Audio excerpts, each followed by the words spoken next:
Welcome to the Deep Dive. Today we're looking into a case that, well, it was just a tangled mess for almost a decade. The 2012 murder of UNC student Faith Hedgepeth. Yeah, it's a really complex one. Our goal here is to unpack how this investigation got so bogged down by, frankly, confusing and subjective stuff like disputed audio, a really strange note, witnesses under scrutiny. All this noise. Right, and how it all basically swirled around until one piece of forensic evidence finally, cut through it all. But first, let's talk about Faith herself. Absolutely. Faith Hedgepeth, born in '92. She was part of the Hollywood Native American tribe, a Gates Millennium Scholar, super bright honor student at UNC Chapel Hill. Oh. Yeah, she had big plans, maybe a pediatrician, maybe a teacher. She was really driven to be the first in her immediate family to graduate college. Such a tragedy, her future just gone. Just devastating. Okay, so the basic facts of what happened that morning, September 7, 2012. They seem straightforward, right? She was killed in her Chapel Hill apartment. The one she shared with her roommate, Karina Rosario. And the time frame is pretty tight, sometime between roughly 4:25 in the morning and 11 a.m. when her body was discovered. Discovered by Rosario and another friend? Yeah, late that morning. Okay, let's rewind a bit to those last hours, September 6th into the 7th, because this really sets the scene for all the confusion later. It really does. So Thursday evening, September 6th, Faith goes to a sorority rush event. Okay. Then she and Rosario study together at the library. Later, around 12:30 a.m., they head out to a nightclub downtown called The Thrill. The Thrill. I remember hearing about that place. They let in under 21s. Yeah, that was the policy. Yeah. And we know from surveillance video that Faith and Rosario left the club together at 2:06 a.m. That's the last time Faith was definitively seen alive on camera. Okay, 2:06 a.m. leaving the club. What happens next? Well, they get back to their apartment complex around 3 a.m., and this is where things start getting murky. Almost immediately. Murky how? A downstairs neighbor reported hearing noises shortly after they would have gotten back. 3 distinct thumping noises is how she described it. Thumping? Like what? She wasn't sure. Said it sounded maybe like heavy bags being dropped or perhaps furniture being turned over, something heavy hitting the floor. Okay, so around 3 a.m., thumping noises. Yeah. And then the phone activity starts.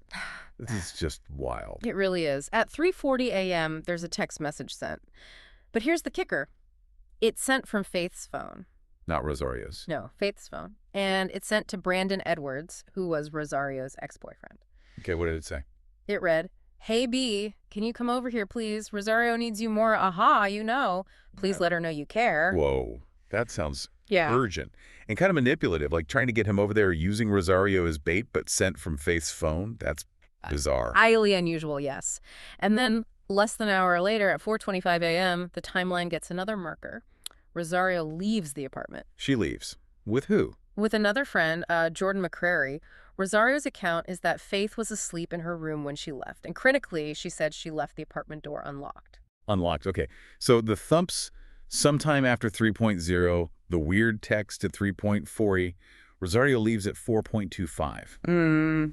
That really narrows down the window for the murder. Exactly. A very tight window. So investigators arrive. They have this timeline.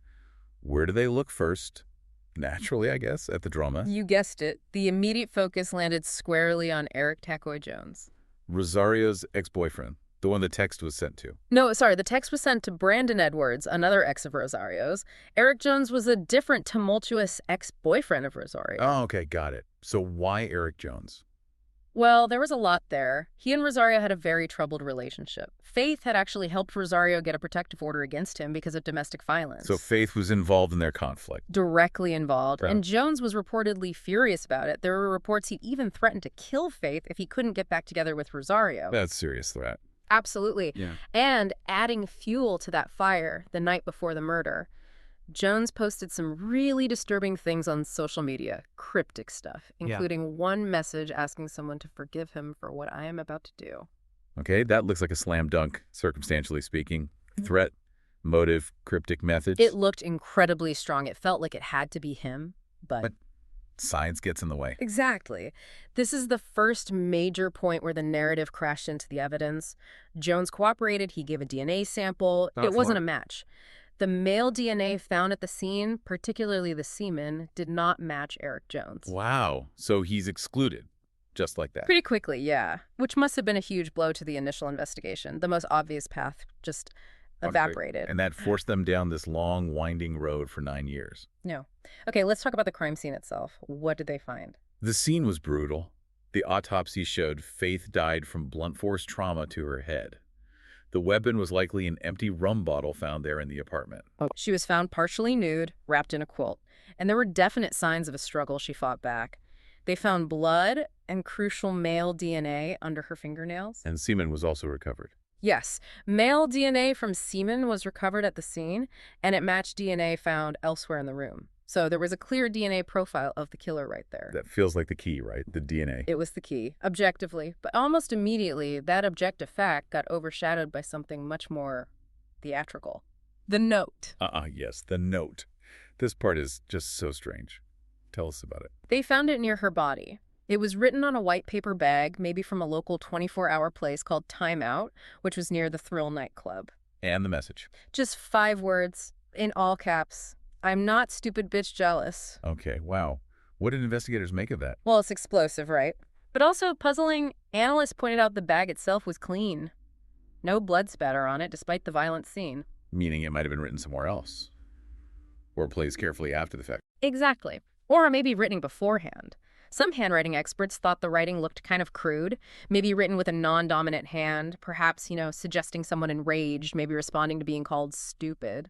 But there was another theory about the handwriting, wasn't there? Something counterintuitive. Yeah, this is where reporters like Tom Gasparoli really dug in. He looked closely at images of the note and argued that one word, stupid, looked different. Different how? Clearer, more distinct than the other words, almost like it was written more carefully, maybe by a calmer hand or even... a different person. Or maybe a woman. That was the speculation. If the killer was male and left male DNA, why leave this bizarre note? Could it have been staged? A red herring, maybe, planted to suggest female jealousy or conflict to throw investigators off. So the note, instead of clarifying, just added another layer of what is going on here. Precisely. It became a massive distraction, feeding theories that didn't align with the primary DNA evidence. And if the note wasn't confusing enough, then came the voicemail. The pocket dial. Oh, the pocket dial. This caused so much pain, especially for Faith's family. It was a 3-minute audio file, apparently recorded accidentally on Faith's phone. Okay, when was it recorded? Initially, the timestamp showed 1:23 a.m., which would put Faith and Rosario still at the Thrill nightclub. Because of that, and some faint background music, police initially kind of dismissed it. And someone thought there was more to it. Yes, an audio expert named Arlo West. He worked on enhancing the audio, cleaning it up, and what he claimed to hear was horrifying. What did he claim? He said he could hear Faith crying for help. He claimed there was a female voice saying, I think she's dying, and then a male voice saying, do it anyhow. Oh my God. And West even claimed he could make out names being used in the background, Eric and Rosie, which was Rosario's nickname. So connecting it back to Eric Jones and Rosario, Faith's father, understandably, believed this was the actual recording of her murder. He was convinced, but the police pushed back hard. They stuck to the timestamp 1:23 a.m. They were at the club. The background sounds, they argued, were just club noise. How did West respond to that? He argued the timestamp could be wrong. He pointed to known software issues with that phone model that sometimes caused inaccurate timestamps. Okay, plausible. And he also argued the type of background noise didn't fit a loud nightclub. He said his analysis didn't find the usual heavy bass or the sound of clinking glasses you'd expect. So you have this intense emotional interpretation of the audio, seemingly pointing fingers, versus the police sticking to the technical data of the timestamp. Another major conflict. A huge one. And all this conflict, all this confusion, it set the stage for the next problem. The investigation itself hitting roadblocks. Starting with the decision to seal the case record. Exactly. Chapel Hill police sealed everything and kept it sealed for over 18 months. Why? What was the justification? They likely argued it was to protect the investigation, but it backfired badly in terms of public perception. How so? Well, media outlets basically had to sue to get the records unsealed. They argued that keeping everything secret for so long, with no arrests, suggested the trail had gone cold, or worse, that the police were maybe trying to cover up mistakes or incompetence. And when the records were finally unsealed in July 2014, did they reveal mistakes? They certainly revealed things that drew heavy criticism. Reporter Chelsea Delaney pointed out some specific, pretty concerning procedural issues. Like what? For one, the initial search seemed limited. Police only searched Faith and Rosario's apartment, not the other 3 units in that same small building, not the woods nearby. Really? They didn't canvass the area, knock on doors? Apparently not thoroughly in the immediate aftermath, and maybe most critically, they didn't secure Faith's car right away. Leaving potential evidence vulnerable. Potentially, yes, but the bigger issue connected to that was the digital evidence, or lack thereof. Remember the surveillance video from the Thrills parking lot? Yeah, showing them leave at 2:06 a.m. Right. Well, investigators didn't request the footage from the towing service that managed that lot's security cameras until 19 months later. 19 months. No way it still existed. Of course not. The owner confirmed it had been recorded over long before. A potentially crucial piece of evidence showing maybe who else was there, what cars were around, just gone. That was bad. It led to neighbors commenting later that the State Bureau of Investigation agents, the SBI, who got involved later, seemed much better trained than the initial local police response. A real loss of critical early evidence. Mm. And speaking of things under scrutiny, the 911 call itself became a huge point of discussion. Oh, definitely. That call is chilling to listen to, and reporter Tom Gasparoli highlighted how unusual it felt. Unusual how? The caller, who eventually identified herself as Rosario, though there was some initial confusion if it might have been her friend Marisol Rangel, speaking at first, she never once used Faith's name. Never said Faith. No, just kept referring to her as her friend or my friend for the entire call, nearly 8 minutes. That does seem odd in such a crisis moment. And what really stood out was her reluctance, her extreme hesitation to actually go near Faith or check the body. The dispatcher's pleading with her, is she breathing? Can you check? And the caller just wouldn't do it, resisted going close. Okay, that's unsettling. Combined with the weird text from Faith's phone earlier, you can see why suspicion might linger around the roommate situation. Exactly. That odd behavior on the call, plus the text trying to lure an ex over using Rosario's name, but from Faith's phone. It kept Rosario and her circle under a cloud.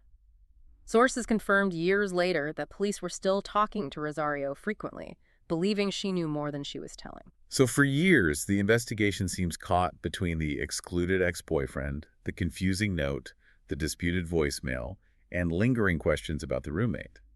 But eventually, the focus started shifting back to the science, right? Since, thankfully. In 2016, there was a significant development. Police released a composite image, but it wasn't based on witness descriptions. What was it based on then? It was generated by Parabon Nanolabs using only the DNA profile recovered from the crime scene. It's called genetic phenotype analysis. So they basically created a picture of the suspect from his DNA. Essentially, yes. Predicting physical traits based purely on the genetic markers found in the semen and other DNA evidence left by the killer. And what did the DNA predict? It was quite specific. Parabon predicted the suspect was, and this is a quote, very strongly Native American and European mixed ancestry or Latino. They also predicted black hair and olive skin tone with, reportedly, over 80% confidence. That's a pretty detailed picture, giving them a new direction. Did it fit any existing suspects? Not perfectly with the main ones previously considered, no. But it did reinforce the general theory police seemed to be working with by then. Which was? That the killer probably wasn't a complete stranger who just broke in randomly. It was likely someone who knew Faith or was at least in her orbit. Maybe not core social circle, but perhaps, as some thought, just outside it. Someone connected enough to have a reason or the opportunity to be there that night. Okay, so the DNA picture points towards a specific ancestry mix, likely someone known, but still no name. And then silence for a few more years. More years of waiting, yes. Until September 2021, 9 years after the murder. What happened? An arrest. Miguel Salguero Olivares, 28 years old, from nearby Durham, was charged with first-degree murder. Salguero Olivares. Had he been a suspect before? No. He wasn't on the initial radar at all. So how did they connect him after all that time? It came down, purely and simply, to the DNA. His DNA profile was collected following an arrest for drunk driving just the month before, in August 2021. And it matched the crime scene DNA. It was the direct match. Court documents confirmed it. The DNA from the semen, the DNA profile that had been sitting in the evidence files for 9 years, matched Miguel Salguero Olivares. Wow.